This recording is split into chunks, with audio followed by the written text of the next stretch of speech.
Shalom Ibu Bapak Saudara semuanya, menjumpai Anda kembali dalam program Bible Everyday. Dan hari ini ada sebuah pembahasan yang cukup menarik yang kita akan coba pelajari di dalam Imamat pasal yang ke-12 ayat yang pertama sampai dengan ayat yang ke-8. Hal menarik apa yang akan kita pelajari bersama-sama? Sebelumnya saya ingin bertanya kepada Anda, menurut Anda, apakah bayi yang baru saja lahir atau anak kecil itu berdosa atau tidak?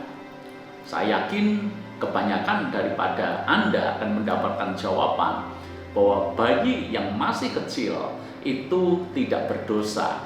Bayi ini masih polos, ibarat kertas, masih bersih, putih, tidak ada noda apapun juga. Itulah gambaran umum kalau kita berbicara tentang bayi atau anak kecil, polos, tidak berdosa.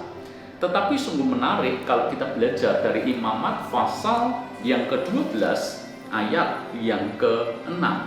Saya akan bacakan buat Anda semuanya. Bila sudah genap hari-hari pentahirannya, maka untuk anak laki-laki atau anak perempuan haruslah dibawanya seekor domba berumur setahun sebagai korban bakaran dan seekor anak burung merpati atau burung tekukur sebagai korban penghapus dosa ke pintu kemah pertemuan dengan menyerahkannya kepada imam. Jadi Ibu Bapak Saudara semuanya, ada sebuah ketetapan yang diatur di dalam Imamat pasal yang ke-12. Ketetapan itu adalah seperti ini: ketika perempuan yang habis melahirkan dan setelah dia melewati masa pentahiran dari darah nifas, ayat yang kelima, maka ayat yang keenam dikatakan bahwa orang tuanya harus membawa korban bakaran dan korban penghapus dosa untuk bayinya yang baru lahir itu.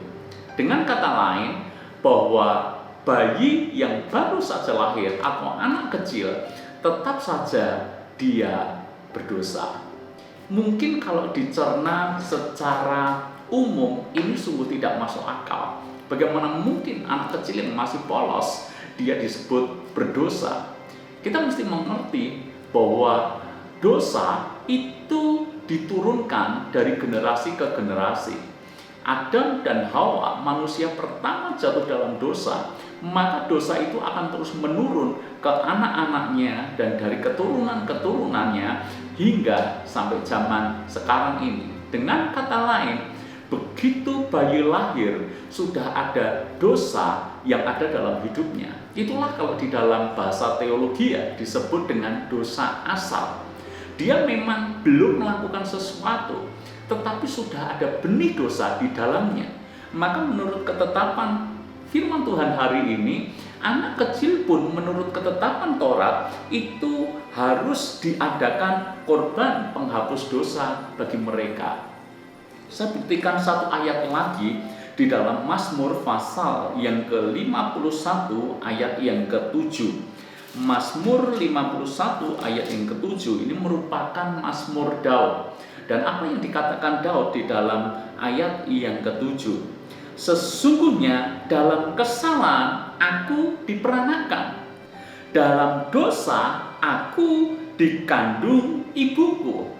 Daud sendiri mengakui bahwa dalam kesalahan dia ini diperanakan, bahwa dia masih dalam kandungan ibunya. Dia sendiri menyadari bahwa sudah ada benih dosa di dalam hidupnya. Jadi Ibu Bapak Saudara semuanya, sekarang clear, sekarang jelas bahwa sekalipun anak kecil, bayi yang masih polos, belum melakukan apa-apa dan seterusnya, tetap saja ada benih dosa di dalam dirinya. Itulah alasan atau itulah yang membuat sekarang kita paham kenapa anak kecil tidak usah diajari untuk melakukan yang buruk, tidak usah diajari untuk melakukan yang jahat, tidak usah diajari untuk melakukan dosa. Dia bisa melakukan dosa. Kenapa? Karena sudah ada benih dosa. Itu sebabnya Ibu Bapak Saudara semuanya, kita perlu paham bahwa sudah dari sejak kecil kita perlu mengenalkan Kristus kepada anak-anak kita. Pertanyaannya adalah, apakah mereka bisa menerima? Toh mereka masih kecil. Menerima atau tidak, kalau dalam keterbatasan mereka sebagai anak kecil, tugas kita adalah mengenalkan Kristus sebagai juru selamat bagi mereka semuanya.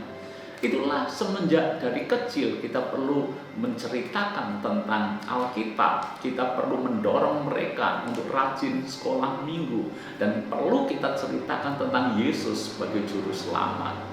Mungkin pertanyaannya yang seringkali muncul seperti ini, bagaimana kalau ada bayi yang umurnya baru 1-2 hari lalu kemudian meninggal dipanggil oleh Tuhan? Apakah berarti dia masuk neraka? Karena bukankah bayi dia membawa dosa asal?